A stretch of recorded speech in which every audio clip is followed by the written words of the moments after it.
Alam niyo ba na nasusunog ngayon na ibang parte ng Los Angeles, California? At ang sunog ay nagsimula sa part ng Palisades at Eaton. Kung titignan niyo sa mapa, halos buong parte ng Palisades at ng Eaton ay nasunog na. At kung titignan mo, halos 1/4 ito ng mapa ng Los Angeles, California. Nagsimula ang sunog noong January 7, 2025. 2 araw bago nangyari ang sunog, doon ginanap ang Golden Globe Awards, kung saan ginawa nilang katawa-tawa at sinali nila sa kanilang laro ang ating Diyos. Panoodin niyong maigi ang video. Has already happened in the first half, and the acceptance speeches have been on fire. Who got shouted out the most? Let's look at the numbers. All right, cast and crew are leading the way with 11 mentions.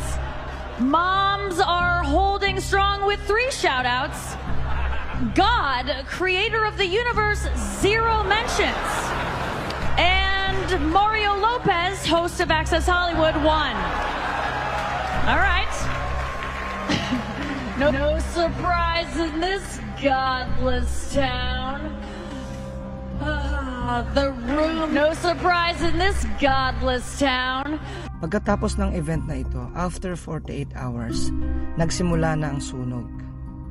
Hindi natin dapat ginagamit sa katawa-tawa o ginagamit sa walang kabuluhan ang pangalan ng Diyos. Ayon sa Biblia, Exodus 20 verse 7, "Thou shalt not take the name of the Lord thy God in vain, for the Lord will not hold him guiltless that taketh his name in vain." Ang Diyos natin ay makapangyarihan.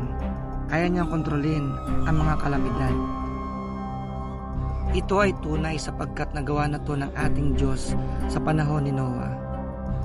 Basahin natin ang Genesis 6 verse 17. "I am going to bring flood waters on the earth to destroy all life under the heavens, every creature that has the breath of life in it. Everything on earth will perish." At katulad din sa lugar ng Sodom at Gomorrah, basahin natin Genesis 19 verse 24. "Then the Lord rained on Sodom and Gomorrah sulfur and fire from the Lord out of heaven." Hindi ko po sinasabi na ang Panginoon ang gumawa nito sa Los Angeles, sapagkat ang Panginoon lang nakakaalam ng lahat. Ang gusto ko pong iparating dito ay hindi natin dapat ginagamit ang Diyos o ang pangalan ng Diyos sa mga walang kabuluhang bagay. Hindi natin dapat ginagawang katuwa-tuwa o pinaglalaruan ang pangalan ng Diyos, pagkat ang Diyos natin ay tunay, buhay at makapangyarihan. Sabi sa Biblia sa Jeremiah 10 verse 10, "Ngunit ang Panginoon ay tunay na Diyos. Siya ang buhay na Diyos at walang hanggang hari. Sa kaniyang puot ay nayayanig ang lupa at hindi matatagalan ang mga bansa ang kaniyang galit.